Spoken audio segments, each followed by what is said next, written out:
عبرت کا نشان اللہ اسے بنائے گا اس ایسے شخص کو۔ قاری صاحب، اور یہ اللہ کا فرمان ہے، بے شک، اور اللہ کا فرمانا ایک سند ہے بالکل کہ اس کے آگے پیچھے کچھ نہیں ہو سکتا، جو کہا گیا وہی ہوگا۔ اچھا، اب لوگوں کو پتہ بھی ہے جی بالکل، کہ یہ کام کرنے سے یہ سزا مل سکتی ہے، یہ کام کرنے سے یہ عذاب آ سکتا ہے، اور وہ اپنی آنکھوں سے جیسے آپ نے بتایا دیکھتے بھی ہیں، ایسی بہت سی مثالیں ہوں گی، پھر بھی لوگ کرتے ہیں یہ۔ دیکھیں نا، جب کسی نے پوچھا نا، کسی عالم دین سے پوچھا کہ دجال کے اگر ماتھے پہ کافر لکھا ہوگا تو لوگ اسے کیسے خدا مان لیں گے؟ اس نے کہا آپ سگریٹ پیتے ہیں جی؟ کہتے جی پیتا ہوں۔ کہتا دکھائیے۔ ڈبی نکالی، کہتا اس کے اوپر کیا لکھا ہوا ہے؟ یہ صحت کے لیے بہتر نہیں ہے، مضر صحت ہے یہ، پھر بھی آپ پی رہے ہیں، آنکھوں دیکھے بھی آپ پی رہے ہیں۔ تو یہی چیز ہے، انسان کو پتہ بھی ہے، اس کا انجام بھی پتہ ہے، لیکن پھر بھی وہ شیطان کے رستے پر وہ چلا ہوا ہے، اللہ سے وہ دور ہے، ہدایت سے دور ہے وہ۔ اللہ اکبر، اللہ تعالیٰ سب کو بچائے جی۔ آگے کویشچن ہے، لکھتے ہیں کہ اس وقت ڈپریشن کا مرض بہت تیزی سے پھیل رہا ہے، اس کی وجوہات کیا ہیں اور اس سے چھٹکارے کا حل بھی بتا دیجئے۔ چلیں، یہ تو جینوئن بات ہے، ہر بندہ پریشانی میں ہے، تکلیف میں، اور پھر ڈپریشن میں چلا جاتا ہے۔ ڈپریشن میں بہت لوگ ڈپریشن کا شکار ہیں، اور اس کی جو وجہ ہے، ڈپریشن اصل میں کہتے ہیں جو ذہنی تناؤ کو، اور یہ تبھی ہوتا ہے جب انسان کا سکون ختم ہو جاتا ہے، اور سکون ختم ہونے کی وجوہات ہیں بہت ساری۔ گھریلو جھگڑوں کی وجہ سے انسان بے سکون ہو جاتا ہے، اس کا کاروبار نہیں ہے جس کی وجہ سے وہ بے سکون ہو گیا ہے، اسے حاصل ہوئی کوئی چیز وہ چھن گئی ہے جس کی وجہ سے ایسا انسان بے سکون ہو گیا ہے، رشتوں میں رکاوٹیں ہیں تب وہ بے سکون ہو گیا ہے۔ تو جب بے سکون انسان ہوتا ہے تو ساتھ وہ نا امید ہو جاتا ہے کہ شاید کہ جو چیز مجھے یہ میرے پاس تھی اب چھن گئی ہے، شاید وہ مجھے دوبارہ نہیں مل سکتی ہے۔ میں تو کہتا ہوں ڈپریشن کا دوسرا نام نا امیدی ہی ہے، اور مسلمانوں کے تو شیان شان ہی نہیں ہے نا امیدی۔ فرمایا لا تقنطوا من رحمت اللہ، اللہ کی رحمت سے نا امید مت ہو، یہ کفر ہے۔ لیکن انسان کیا کرتے ہیں، یہ ڈپریشن میں چلے گئے ہیں، نا امید ہو گئے ہیں کہ یہ چیز مجھ سے چھن گئی ہے، یا یہ چیز مجھے حاصل نہیں ہو رہی ہے، تو کیا وہ رب جس نے تمہیں وہ چیز پہلے عطا کی تھی، کیا وہ دوبارہ عطا کرنے پہ قادر نہیں ہے؟ بے شک عطا جو اگر کر رب سکتا ہے۔ تعالیٰ نے تمہیں پہلے جو سکون دیا تھا، کیا وہ تمہارا زندگی میں دوبارہ سکون نہیں پیدا کر سکتا؟ کر سکتا ہے۔ نا امید مت ہوں، نا امیدی چھوڑ دیں، اللہ کی رحمت سے امید وابستہ کر لیں، انشاءاللہ تعالیٰ ڈپریشن کا مرض ختم ہو جائے گا۔ اور اگر کوئی شخص ڈپریشن کا شکار ہے، سب سے پہلے وہ اللہ سے امیدیں وابستہ کریں، اس کی رحمت سے نا امید نہ ہو۔ اور دو وظائف میں ایسے لوگوں کو بتاتا ہوں کہ اگر وہ آپ وظائف کریں، ڈپریشن کا مرض انشاءاللہ تعالیٰ ختم ہو جائے گا۔ بہت ہی بہترین اور آسان سے وظائف ہیں۔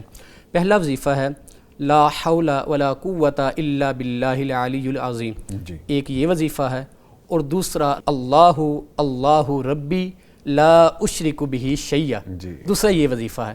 یہ دو وظیفے جو شخص کرنا شروع کر دے گا انشاءاللہ الرحمن، وہ ڈپریشن کے مرض سے اللہ پاک اسے نجات عطا فرمائیں گے۔ اس کی کوئی کوانٹٹی ہے، نمبرز پڑھنے ہیں، کثرت کے ساتھ پڑھ لیں۔ اچھا، میں تو کہتا ہوں جو دعا ہے نا، اللہ اللہ ربی لا اشرک بہ شیئا، یہ میں کہتا ہوں کہ ہر نماز کے بعد 100 مرتبہ پڑھیں۔ اس کا کیا فائدہ ہے؟ جب نماز بھی آپ پڑھیں گے تو نماز میں سکون ہی ہے، نماز کے بعد جب آپ یہ تسبیح ساتھ کریں گے تو اس کا فائدہ آپ کو اور زیادہ انشاءاللہ حاصل ہوگا۔ اچھا قاری صاحب، مجھے یاد آ گیا، ہمارے پروگرام میں عبد المنان راسک صاحب آئے تھے، اور ان سے مل کے نا ایک بڑی اچھی پازیٹیو وائب آتی ہے، اور بڑی اچھی گفتگو بھی رہی ان سے، لوگوں نے بڑا پسند بھی کیا، ہمارے ویورز نے بارہ مجھے میسیجز کیے کہ ہم ان سے دوبارہ ملنا چاہتے ہیں، ان کو تو ڈیفینیٹلی وہ انشاءاللہ آیا کریں گے، چونکہ وہ پاکستان میں کم ہوتے ہیں تو پرابلم رہتی ہے یہ۔ اچھا، ایک دفعہ ایسی ذکر ہو رہا تھا پروگرام کے دوران اور بات ہو رہی تھی، تو انہوں نے کہا کہ اگر آپ صرف یہی کہتے رہے یا اللہ یا ربی یا رب، جب آپ اس سے مخاطب ہونا شروع ہو جائیں گے تو وہ تو آپ کی سنتا ہے، بالکل ایسا تو آپ پھر اس کو اپنی پریشانیاں بتائیں، اپنی تکلیفیں بتائیں، اپنی خواہشات بتائیں، جو آپ چاہتے ہیں وہ بتائیں، تو کیسے آپ کی چیزیں حل نہیں ہوں گی؟ مقصد یہ نا کہ اللہ کے ساتھ جڑ جائیں، اس سے جڑ جائیں، وہ طریقہ وہ جس طرح انہوں نے فرمایا ویسے کر لیں، اس طرح کر لیں، کہ مقصد یہ کہ اللہ کے ساتھ جڑنا ہے۔ جب اللہ سے جڑ جائیں گے، اللہ کو پکاریں گے، اور یہ محسوس کریں گے کہ اللہ ہماری پکار کو سن بھی رہا ہے، وہ محسوس کریں گے۔ جب ساری دنیا ساتھ چھوڑ جاتی ہے، دور چلے جاتی ہے، پھر بھی انسان یہ یاد رکھے جب کوئی پاس نہیں ہوتا وہ رب العزت کی ذات پھر بھی آپ کے پاس ہوتی ہے۔ نحن اقرب الیہ من حبل الورید، وہ آپ کے شاہرگ سے بھی وہ قریب ہے۔ اچھا، میں آپ کو اپنا ایکسپیرینس بتاؤں، کیونکہ جب ایسے لوگ جن کے پاس بیٹھ کے آپ کو باقاعدہ پتہ چلتا ہے ان کے پاس دین ہے، ان کے پاس علم ہے، تو دل کرتا ہے کہ آپ بھی عمل کر کے دیکھیں. تو قاری صاحب میں نے نا منان صاحب کی اس بات پہ, عبد المنان صاحب کی بات پہ, میں نے اسی دن عشاء کی نماز کے بعد میں نے سجدے میں جا کے رب سے باتیں کی, اور میں نے جب اس کو مخاطب کیا میں نے کہا یا اللہ, یا ربی, یا رب, میرے سونے اللہ, تو مجھے باقاعدہ فیل ہوا, مجھے پتا چلا کہ this was missing in my life, یہ میں زندگی میں پہلے مس کر رہا تھا. یہ چیزیں آپ کر کے دیکھیے. جیسا ابھی آپ نے کہا کہ اگر ڈپریشن ہے, انگزائٹی ہے, کوئی پریشانی ہے, نا امیدی ہے, یہ سٹریس ہے, اس طرح کی کوئی چیزیں آپ یہ کر کے دیکھیے. آپ کو اگر افاقہ نہ ہو تو پھر ہمیں بتائیے گا, یقیناً یہ چیزیں ختم ہوتی ہیں. اور اس مرض کی وجہ سے لوگ تو خودکشی کر رہے ہیں جی, سوسائڈ اٹیمپٹس ہیں بہت زیادہ, سوسائڈل اٹیکس ہیں لوگوں کو. ایسے ہی ہے. اللہ تعالیٰ سب کے لیے آسانیاں کرے. جی, تو یہ بات وہاں سے چلی تو میں نے کہا کہ میں آپ سے ضرور شیئر کروں, یہ کر کے دیکھیے گا. اور جو چیزیں میں پریکٹیکل کر کے ان کا رزلٹ لیتا ہوں وہ میں اس لیے بھی بتاتا ہوں کہ میں نے خود کر کے دیکھا, آپ کریں گے تو آپ کو بھی اس کا تجربہ ہو جائے گا. ٹھیک ہے سر, آگے ایک سوال ہے, پوچھتے ہیں کچھ ایسی بیماریاں بھی ہوتی ہیں جن کے بارے میں ڈاکٹرز کا کہنا ہے کہ یہ لا علاج بیماری ہے, اس کا علاج ہمارے پاس نہیں ہے, تو اگر کوئی شخص کسی ایسی بیماری میں مبتلا ہو جائے تو اس کے لیے بھی کوئی وظیفہ بہترین یا کوئی دم ہے تو وہ بھی بتا دیں. جی بالکل, ڈاکٹرز تو کہتے ہیں کئی ایسی بیماریوں کے بارے میں کہ ان کا علاج ہمارے پاس نہیں ہے, یہ مرض لا علاج ہے. جی, ڈاکٹرز کا کہنا تو ہو سکتا ہے, لیکن اگر پیغمبر علیہ السلام کے پاس جائیں تو بخاری شریف کی روایت ہے, حدیث ہے, فرمایا ما انزل اللہ دان الا انزل اللہ شفان, کوئی بیماری ایسی نہیں جس کی اللہ نے شفا نازل نہ فرمائی ہو.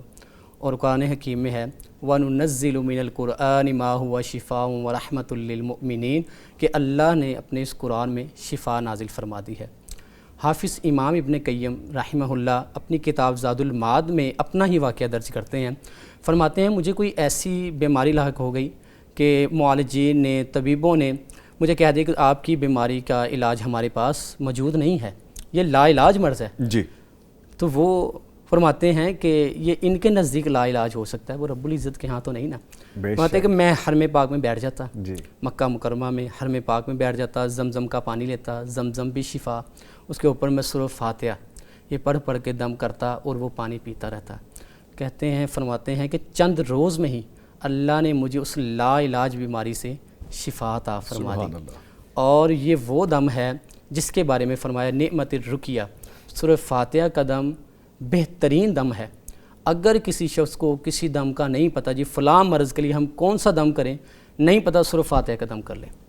ہم جب بھی رقیہ کرتے ہیں کسی مریض پہ بھی ہم سورہ فاتحہ اس پہ ضرور پڑھتے ہیں, اس میں شفا ہے, سب سے بہترین دم سورہ فاتحہ کا دم ہے. اچھا, اس کی کوانٹٹی کیا ہے, وہ دم کا طریقہ کیا ہے, کتنی مرتبہ پڑھنا ہے؟ ان میں تو یہی ہے جو حافظ امام ابن قیم رحمہ اللہ کہ وہ پڑھتے تھے کثرت کے ساتھ. اچھا, کرتے تھے. میں جو کہتا ہوں کہ اگر لاتعداد نہیں پڑھ سکتے یا اتنا وقت آپ کے پاس نہیں ہے تو کوشش کریں کہ ہر نماز کے بعد 7 مرتبہ ہی پڑھ کر پانی پہ دم کر کے وہ پانی پینا شروع کر دیں. اور اس میں کوئی ٹائم نہیں لگتا, اس میں کوئی مشکل بھی نہیں ہے. بالکل بھی نہیں ہے. اچھا, کوانٹٹی آپ بڑھا بھی سکتے ہیں, اگر آپ کی طلب ہے آپ بڑھا سکتے ہیں اس کو. دیکھیں نا, آپ نے کھانا کھایا, ایک روٹی کھائی, اگر آپ کی بھوک ختم نہیں ہوئی آپ دوسری کھائیں گے. آپ دیکھیں آپ کو مکمل اگر فائدہ حاصل نہیں ہو رہا اس میں تعداد بڑھا دیجیے اور بڑھا دیجیے. تو یہ تو نہیں نا ممکن ہے کہ آپ اذکار کریں اس کا آپ کو فائدہ نہ ہو. آپ کے ایمان میں کمزوری ہو سکتی ہے, وظائف میں اذکار میں کمی واقع نہیں ہو سکتی. یہ کیسے پاسبل ہے کہ اللہ کے کلام میں برکت نہ ہو؟ یہ تو پاسبل ہی نہیں ہے نا, یہ تو آؤٹ آف کوسچن ہے. اچھا, اگر آپ بغیر کسی اور ایسے عمل کے کہ جو آپ کو کوئی ضرورت ہو, آپ برکت کے لیے پڑھتے رہیں, آپ ویسے پڑھ کے دم کر کے خود بھی پئیں, اپنے بچوں کو, گھر والوں کو پلائیں, تو اس کا کوئی ممانعت تو نہیں, اس کا فائدہ ہی فائدہ ہے. بالکل فائدہ ہی فائدہ ہے اس کے. ٹھیک ہے, کثرت کے ساتھ پڑھیں. ٹھیک ہے سر. آگے پوچھا گیا ہے کوئی ایسا روحانی عمل بھی ہے جس کے ساتھ الرجی کا خاتمہ ممکن ہو؟ اچھا نظامی صاحب, یہ سمجھے کہ ایک تحفہ ہی ہوگا. اچھا, ہاں جی, کیونکہ یہ جو دم ہے, جی جی, الرجی کے بارے میں آپ کو میں بتانے لگا ہوں. جی, ہے تو قرآن حکیم کی یہ صورتیں ہیں جو میں بتاؤں گا, اور یہ پریکٹیکل کیا تھا سب سے پہلے میں نے اپنے گھر میں ہی. میرے دادا جان کے ساتھ الرجی کا جب مسئلہ بنا تب مجھے یہ پتہ چلا, میں نے ان سے پوچھا, اور اتنی زیادہ الرجی تھی ان کے جسم پہ, 1 ہفتے میں بہترین رزلٹ دکھا.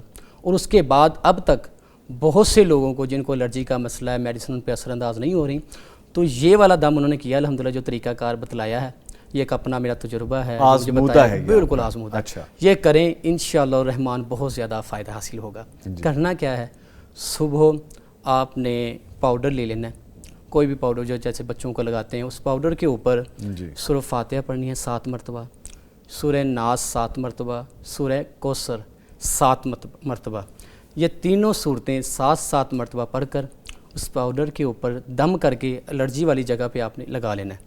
اور اسی طرح رات کو یہی صورتیں سورہ فاتحہ، سورہ ناس اور سورہ کوثر تیل کے اوپر سرسوں کا آئل لے لیں، اس کے اوپر دم کر کے یہ الرجی والی جگہ پہ لگانا شروع کر دیں. انشاءاللہ تعالیٰ 1 ہفتے کے اندر اندر بہترین نتائج آپ دیکھیں گے. اچھا، یہ اب اس پہ ڈیبیٹ ہوگی آپ کی میری، ہم گفتگو کریں گے اس پہ، کیونکہ میرے ویورز مجھے اکثر پھر ان چیزوں پہ پوچھتے بھی ہیں جو کہ اچھی بات بھی ہے، بالکل پوچھنا چاہیے.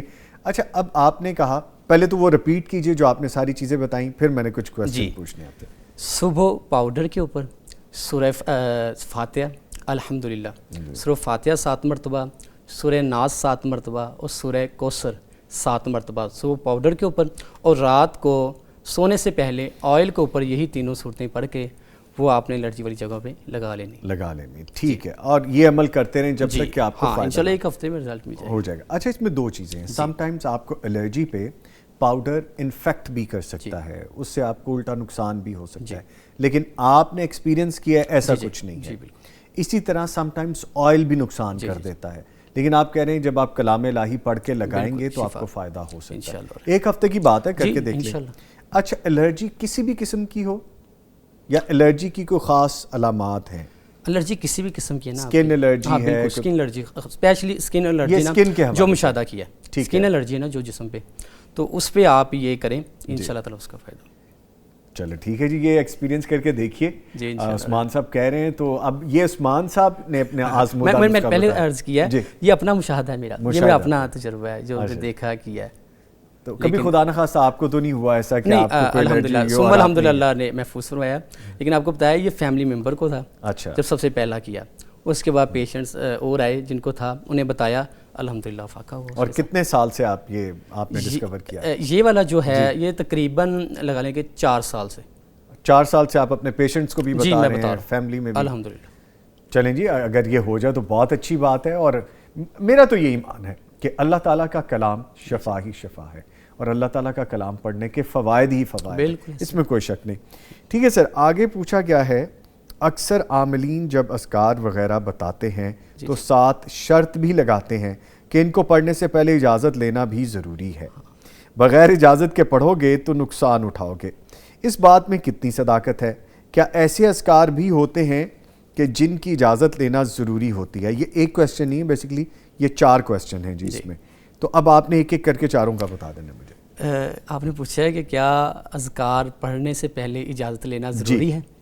تو بالکل ایسے بہت سے عاملین ہیں، اسپیشلی جب آپ دیکھتے ہیں انٹرنیٹ پہ ہماری مائیں بہنیں اسپیشلی گھر بیٹھے سرچ کرتی ہیں، کوئی وظیفہ دیکھتی ہیں، تو جو عاملین بتاتے ہیں یہ وظیفہ ہے اور یہ کرنے سے پہلے اجازت ضرور لینی ہے جس نے کرنا ہے. تو سوری ٹو کٹ یو، مجھے تھوڑا سا اسپیسی بھی آ رہی ہے. اجازت کے لیے آپ انہی عامل کو فون کریں گے، انگلی ادھر نہیں کرتا میں ادھر کرتا ہوں جی، انہی عامل کو آپ فون کریں گے اور وہ عامل آپ کو بتائے گا کہ جی اجازت میں دیتا ہوں لیکن اتنے پیسے مجھے آپ ٹرانسفر کر دیں. اور وہ پیسے جب ٹرانسفر ہو جائیں گے اس کے بعد اس عامل کا نہ نمبر ملے گا نہ وہ آپ سے بات کرے گا. تو اجازت کا اصل معاملہ یہ جواب آپ نے دے دیا ہوا ہے اسپیشلی. لیکن نا جو مسنون وظائف ہیں ان میں تو اجازت لینے کی ضرورت ہی نہیں ہے. جب پیغمبر علیہ السلام نے اجازت دے دی، آپ صلی اللہ علیہ وسلم نے بتلا دیے گئے، تو اس کے بعد کس کی اتنی حیثیت ہے جو کہے جی کہ میری اجازت ضروری ہے؟ تو بالکل ایسی بات نہیں. ہاں اجازت اور چیز ہے، رہنمائی اور چیز ہے. ہاں رہنمائی آپ لے سکتے جی، یہ کب پڑھنا ہے، کس ٹائم پڑھنا ہے، کتنی تعداد میں پڑھنا ہے، وہ الگ چیز ہے. ہاں لیکن کچھ ایسے ہیں اذکار، وہ کہتے ہیں اذکار لیکن ہم انہیں کہیں گے جی یہ ان کے کلمات ہیں، ان کے منتر ہیں جو جادوگر بتاتے ہیں، کوئی چلا کاٹنے کے لیے یا کوئی خاص انہیں کوئی اپنے سننے والوں کو بتاتے ہیں جی یہ فلاں آپ نے عمل کرنا ہے، اس کے لیے اجازت ضروری ہے. جادوگر اس کے لیے اجازت ضروری ہے. اچھا یعنی جو آپ کہہ رہے ہیں، ہمارے ایک اور بھائی بھی یہاں پہ بڑے اچھے آتے ہیں، جادو جنات کے حوالے سے ملاقاتیں رہتی، وہ اس کو کہتے ہیں جنتر منتر تنتر. بالکل کچھ علیحدہ لفظ ہے. بالکل. تو وہ 2 نمبر چیز کے لیے. ہاں اچھا میں بتاتا ہوں وہ بھی. وہ اگر آپ اجازت لے کے کریں گے اس میں نقصان تو نہیں ہے. اگر اجازت لے کے کریں گے وہ بولے منتر شنتر پھر بھی نقصان ہے، اجازت کے بغیر کریں گے وہ پھر بھی نقصان ہے. اچھا ٹھیک ہے. اور جو چیز ہے ہی غلط, اب بالکل غلط ہے. بالکل. اور تیسری جو بات ہے جو آپ نے بتا دی ہے کہ جب ان سے کال پہ رابطہ کریں گے یہ لوگ بالکل وہ حالانکہ بتائیں گے قرآن و حدیث سے اذکار ایسے لوگ, لیکن کہیں گے جی اجازت ضرور لیں. جب وہ بندہ رابطے میں آ جاتا ہے وہ سمجھو ان کا کسٹمر بن گیا, تو پھر وہ اپنے پیچھے لگائیں گے, اللہ کے ساتھ نہیں جوڑیں گے ان لوگوں کو, اپنے پیچھے لگائیں گے. اور جی آپ اب وہی واپلی چیز کہ جی قاری صاحب میں نا اپنا ایک ایکسپیرینس شیئر کرنا چاہ رہا ہوں. میری زبان پہ خارش ہونے لگ جاتی ہے جب ایسی فضول قسم کی چیزیں ہوتی ہیں ہمارے معاشرے میں. ہمارے جاننے میں کچھ ایسے لوگ بھی ہیں آس پاس کہ ہماری وہ مائیں بہنیں, جیسا بھی سر بتا رہے تھے, سوشل میڈیا پہ کہیں پہ کوئی ویڈیو دیکھ لی اور وہ سامنے نیچے پوری باقاعدہ ان کی ٹیم ہوتی ہے جو ان کا ایڈورٹائز کرتی ہے, ان کی پبلسٹی کرتی ہے, سوشل میڈیا پہ کیمپینز چلاتے ہیں. نیچے نمبر تھا کہ جب ہم آپ کے لیے استخارہ کریں گے آپ ہم سے رابطہ کریں, یہ وہ فلاں ٹمکان, بہت سارے معاملات تھے. وہ ماں بیٹی نے کہیں غلطی سے رابطہ کر لیا, رابطہ ہونے کے بعد جس شہر کا بتایا وہاں پہنچنا مشکل تھا, اور اس شہر میں پہنچنا چونکہ مشکل تھا تو آن لائن کچھ رقم کا تقاضا کیا گیا, اور آپ بلیو کریں گے وہ رقم 70,000 روپیز کی تھی. 70,000 روپیہ منگوایا گیا, اور منگوانے کے بعد نہ وہ بندہ ملا نہ اس کا وہ فون ملا, آئی ڈونٹ نو کیا ہے, بلاک پہ لگا دیا. تو خدا را ان رانگ نمبر سے بچا کریں, یہ اجازت والے معاملات نہیں ہیں. اللہ نے جو کلام دے دیا ہے وہ آپ کے اور میرے لیے ہے, اس کو پڑھنے کی اجازت کی ضرورت نہیں. اچھا سر, اس میں آگے ایک اور چیز لکھی ہے کہ بغیر اجازت کے پڑھو گے تو نقصان اٹھاؤ گے. تو آپ نے کہا کہ وہ نقصان ہو جائے گا, اس میں کوئی صداقت نہیں ہے. کیا ایسے اذکار بھی ہوتے ہیں جن کی اجازت لینا ضروری ہے؟ تو اذکار کے لیے اجازت لینا ضروری؟ بالکل بھی نہیں. آپ کو بتایا ہے جو مسنون وظائف ہیں جو پیغمبر علیہ السلام نے اپنی امت کو بتا دیے ہیں, اجازت مل چکی ہے. کسی کی حیثیت ہی نہیں ہے کہ وہ اس میں کہے جی میری اجازت ضروری ہے لیں تو پھر پڑھیں. مسنون وظائف کے لیے ضروری نہیں ہے, اور جو منتر ہیں وہ کریں پھر بھی نقصان ہے, نہ کریں پھر بھی نقصان ہے. اس لیے اس میں بالکل کوئی صداقت نہیں ہے. بس ٹھیک ہے جی, اسی نوٹ کے ساتھ ایک پازیٹیو وائب کے ساتھ ہم اپنے پروگرام کو ختم بھی کریں گے. اپنے معزز مہمانوں کا شکریہ بھی ادا کروں گا. احتشام الحق صاحب تشریف لائے. سر آپ کے آنے کا بہت شکریہ, بڑے خوبصورت انداز میں آپ نے پڑھا, اللہ تعالیٰ آپ کو جزائے خیر عطا فرمائے. ان کے ساتھ موجود رہے قاری عثمان اسلم صاحب, اور یہ ہیں معالج جادو جنات کے حوالے سے پہچانے جاتے ہیں. ان کے بھی آنے کا بہت شکریہ معالج صاحب, بڑی مہربانی. آپ نے کچھ چیزیں ایسی بھی بتائی جن کے مت توڑنا بہت ضروری تھا. Thank you very much, player having you. لے جی, بات یہ ہے کہ جو قرآن اور حدیث سے جڑ گیا, جو اپنے دین سے جڑ گیا, جو نبی سے جڑ گیا, جو اللہ تعالیٰ کے احکامات سے جڑ گیا, پھر اس کو کسی اور کے ساتھ جڑنے کی ضرورت نہیں ہے. پھر اس کو کسی اور کی ضرورت نہیں ہے, کسی اور کی اجازت نہیں ہے. اللہ کا کلام آپ کے لیے اور میرے لیے تو اترا ہے, اس کو پڑھیں, اپنی زندگیوں کو سہل کریں, اپنی فیملیز کی زندگیوں کو سہل کریں, اور زندگیوں کو انجوائے کریں. باقی ٹھنڈا گرم زندگی میں چلتا رہتا ہے, وہ زندگی کا حصہ ہے. اگر یہ نہ ہو تو پھر ہمیں اپنی ان خوشیوں کا پتہ نہیں چلے گا, اپنے ان سہولت والے ٹائمز کا پتہ نہیں چلے گا جو ہم بڑے آرام سے فار گرانٹیڈ لے لیتے ہیں. یہ تو میرے نصیب میں لکھا ہی تھا. نصیب میں ٹھنڈا گرم بھی ہے موسم, تو پھر آپ کو ٹھنڈا بھی ملتا ہے اور گرم بھی ملتا ہے. اسی نوٹ کے ساتھ میں اجازت چاہوں گا. نوید نظامی اور میری پوری ٹیم کو اجازت دیجیے. اپنا خیال رکھیے, پھر ملاقات ہوگی. تب تک کے لیے اللہ حافظ.